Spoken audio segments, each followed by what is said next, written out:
अन्य हिंदी के एक नए एपिसोड में आपका स्वागत है, जहां आपके लिए लेकर के आते हैं इंडियन डिफेंस की प्रमुख अपडेट्स को सबसे पहले। तो चैनल को सब्सक्राइब करना मत भूलिएगा। और इस वीडियो में हम बात करने वाले हैं तेजस मार्क 2 प्रोग्राम में पायलट्स को मिलने वाली एक एडवांस हेलमेट के बारे में, जिसको लेकर के अब जो डिटेल्स हैं वो सामने आनी शुरू हुई हैं। हमने आपसे पहले भी कहा था कि अब 2024 से 2030 तक का जो समय है ये एक प्राइम टाइम होगा भारत के एविएशन सेक्टर के लिए, क्योंकि एक के बाद एक जो पॉजिटिव न्यूज़ है हमें अलग अलग प्रोग्राम्स के बारे में सुनने को मिलेंगी, फिर चाहे वो तेजस मार्क 1A हो या तेजस मार्क 2 हो। और पहले हमने infrared search and track system से जुड़ी जानकारियों के बारे में जाना कि कैसे उस सिस्टम की टेस्टिंग की जा रही है। फिर हमने एडवांस एसा रडार के डेवलपमेंट के बारे में बात करी। और अब जो बड़ी अपडेट सामने निकल के आ रही है ये तेजस मार्क 2 में फीचर किए जाने वाले हेलमेट माउंटेड डिस्प्ले सिस्टम को लेकर के आ रही है। मीडिया रिपोर्ट्स में ये कहा जा रहा है कि तेजस मार्क 2 फाइटर एयरक्राफ्ट में जो हेलमेट माउंटेड डिस्प्ले इस्तेमाल किया जाएगा वो एल्बिट सिस्टम के द्वारा बनाया जाएगा, यानी कि तेजस मार्क 2 प्रोग्राम में एल्बिट सिस्टम का -5 हेलमेट माउंटेड डिस्प्ले सिस्टम इस्तेमाल किया जाएगा। आपको बताते चलें कि ये वही हेलमेट माउंटेड डिस्प्ले सिस्टम है जिसको एरो इंडिया 2023 के दौरान प्रदर्शित किया गया था। और इस समय तेजस मार्क 1A फाइटर एयरक्राफ्ट में ये जो मार्क 4 हेलमेट है उनका ये एक अपग्रेडेड वेरिएंट होने वाला है। इसमें बहुत सारे जो एडवांस फीचर्स हैं इनका इस्तेमाल किया जाएगा। और रिपोर्ट्स में कहा जा रहा है कि इन हेलमेट सिस्टम्स की सहायता से पायलट को जितनी भी ज़रूरी इन्फॉर्मेशन है ये उनके जो स्क्रीन है हेलमेट की उसमें प्रदर्शित होती रहेंगी।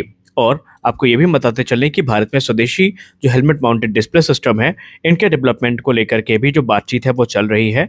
आने वाले भविष्य में जो इंडिजिनस सिस्टम्स हैं वो हमें देखने को मिलेंगे, जो कि इस प्रकार के एडवांस टेक्नोलॉजी के साथ में आएंगे, क्योंकि helmet mounted display system aircraft का एक प्रमुख कंपोनेंट होता है जो कि पायलट के कार्यभार को काफ़ी आसान बना देता है। और ऐसे में तेजस मार्क 2 में इस प्रकार के एडवांस हेलमेट सिस्टम का इस्तेमाल होने का मतलब ये है कि उनकी कैपेबिलिटी काफ़ी ज़्यादा एनहांस होगी। कि HAL के चेयरमैन और मैनेजिंग डायरेक्टर अनंत कृष्णन सर ने यह कंफर्म कर दिया है कि तेजस मार्क 2 का जो निर्माण प्रक्रिया है ये निर्विरोध रूप से आगे बढ़ रही है और 2025 में इसका रोल आउट हमें देखने को मिलेगा। और संभावित है कि 25 के अंत तक या 26 की शुरुआत में इसकी पहली उड़ान भी हमें देखने को मिल जाएगी। उसके बाद अगले 1 से 2 वर्ष इस एयरक्राफ्ट के लिए बहुत महत्वपूर्ण होने वाले हैं, क्योंकि इसमें चरणबद्ध जो टेस्टिंग की प्रक्रिया है इसकी शुरुआत की जाएगी। पहले एवियोनिक्स और दूसरे सिस्टम्स को टेस्ट किया जाएगा। जब उनकी परफॉर्मेंस वैलिडेट हो जाएगी तब जाकर के जो वेपन टेस्टिंग का प्रोसेस है ये शुरू होगा। और माना जा रहा है कि 2 वर्ष के अंतर्गत इन टेस्ट को पूरा करने का लक्ष्य रखा गया है, जिसका सीधा मतलब ये है कि अगर 2026 में तेजस मार्क 2 की पहली उड़ान होती है तो 2028 तक इसके टेस्ट कंप्लीट कर लिए जाएंगे। और उसके बाद 2029 में जो पहला एयरक्राफ्ट है ये भारतीय वायुसेना को डिलीवर कर दिया जाएगा। आपको एक बात बताते चले कि तेजस मार्क 2 का जो इनिशियल ऑपरेशनल कैपेबिलिटी होगी इसमें एयर टू एयर और एयर टू ग्राउंड जो वेपनरी है इनको शुरुआत पर लिमिटेड रखा जाएगा, लेकिन बीतते समय के साथ चरणबद्ध प्रक्रिया के अंतर्गत ये जो सिस्टम है ये अपग्रेड होते रहेंगे, अपडेट होते रहेंगे और नए जो वेपन सिस्टम है ये तेजस मार्क 2 का हिस्सा बनते रहेंगे।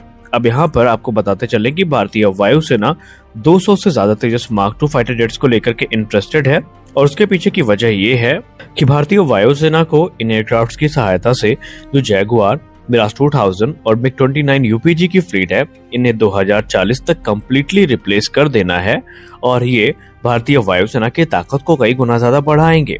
वहीं कुछ लोगों का ये भी कहना है कि भारतीय वायुसेना को अब चाहिए कि MRFA प्रोग्राम पर ध्यान न दे करके जो बिलियन ऑफ डॉलर्स हम MRFA के लिए खर्च करना चाहते हैं उनको हमें तेजस जैसे प्रोग्राम में इस्तेमाल करना चाहिए, जिससे न सिर्फ भारत के डिफेंस सेक्टर को काफी बढ़ोतरी मिलेगी बल्कि इसके अलावा जो भारत आत्मनिर्भरता के लक्ष्य को प्राप्त करना चाहता है उसको प्राप्त करने में काफी ज्यादा आसानी भी भारत को होने वाली है। और इसी लक्ष्य को लेकर के आगे बढ़ने का प्रयास इस समय किया जा रहा है।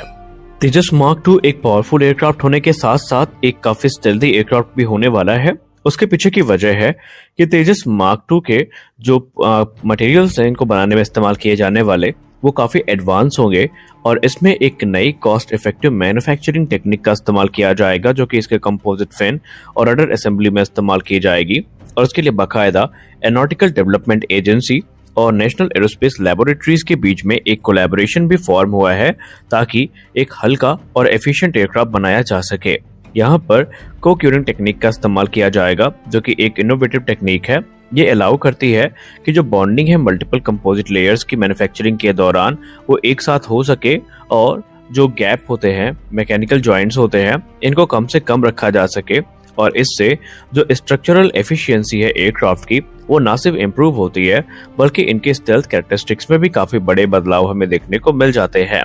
आडा और एएनएल ने साथ में मिलने का फैसला किया है और इसके लिए उन्होंने एक specially characterise high strength intermediate modulus carbon composite को विकसित किया है, जो कि इस प्रोजेक्ट का अहम हिस्सा होगा। और इसके चलते तेजस मार्क II में जो क्रिटिकल पार्ट्स हैं वो ना सिर्फ हल्के होंगे बल्कि इससे जो स्ट्रेंथ है ये भी काफी ज्यादा बढ़ने वाली है। आपको बताते चलें कि एनएएल के द्वारा ऑलरेडी जो फ्लैपरॉन स्ट्रक्चरल असेंबली है इसको विकसित कर लिया गया है, जिसको एनएएल ने आडा को 5 अक्टूबर 2023 को हैंड ओवर कर दिया था। अब यहाँ पर जो एडवांस मटेरियल्स हैं इनका निर्माण किया जाएगा और वो तेजस मार्क II का हिस्सा बनेंगे। वहीं जैसा कि हमने आपको शुरुआत में कहा कि भविष्य में तेजस मार्क II को नियमित अंतराल में अपग्रेड मिलते रहे, तो इसका भी ध्यान रखा गया है। तेजस में आपको जो मॉड्यूलर डिजाइन फिलॉसफी है ये देखने को मिलेगी, यानी जैसे जैसे सिस्टम अपग्रेड होते रहेंगे उनका इंटीग्रेशन उतना ही ज्यादा आसान होता रहेगा। सबसे खास जो इम्प्रूवमेंट आपको देखने को मिलेगी तेजस के पुराने मॉडल्स की तुलना में नए मॉडल में, वो है एक मॉड्यूलर डिजाइन फिलॉसफी जो कि इसके इंजन बे तक है। जी हाँ, तेजस मार्क II में एक मॉड्यूलर इंजन बे को हम देखेंगे, जिसका सीधा मतलब ये है कि मौजूदा तेजस मार्क II भले ही जनरल इलेक्ट्रिक F414 इंजन से पावर्ड हो, लेकिन आने वाले भविष्य में जब 110 किलोटन ट्रस्ट क्लास का इंजन बन के विकसित हो जाएगा भारत में, तो उसके बाद उस इंजन का जो इस्तेमाल है वो यहाँ पर किया जाता रहेगा। इसमें कोई संदेह नहीं है कि F414 इंजन काफी पावरफुल इंजन है जो कि 98 किलोटन का थ्रस्ट जनरेट करने में सक्षम है, लेकिन तेजस मार्क II एक दशकों तक सर्विस में रहने वाला है, तो उसका सीधा मतलब ये है कि इसमें हमें और भी एडवांस अपग्रेड की जरूरत पड़ेगी। फिर उसमें चाहे इंजन स्वैप करना पड़े या दूसरी चीजें हैं वो करनी पड़े, तो ऐसे में हमें जो एक्सटेंसिव मॉडिफिकेशंस हैं या मेजर मॉडिफिकेशन है इसके लिए वो करने नहीं पड़ेंगे, बल्कि जो मॉडुलर डिजाइन फिलॉसफी है वो यहाँ पर एक गेम चेंजिंग भूमिका निभाने वाली है। तो तेजस मार्क II न सिर्फ एक कैपर्ड फाइटर एयरक्राफ्ट होने वाले हैं, बल्कि ये काफी रिलायबल भी होंगे और भारतीय वायुसेना का जो अनुभव अभी तक तेजस के साथ रहा है उसको काफी ज्यादा ये इनहेंस भी करेंगे। तेजस मार्क II की जो कैरेक्टरिस्टिक्स हैं ये भी इसे अपने कैटेगरी के सबसे पावरफुल एयरक्राफ्ट में लाके खड़े कर देती हैं।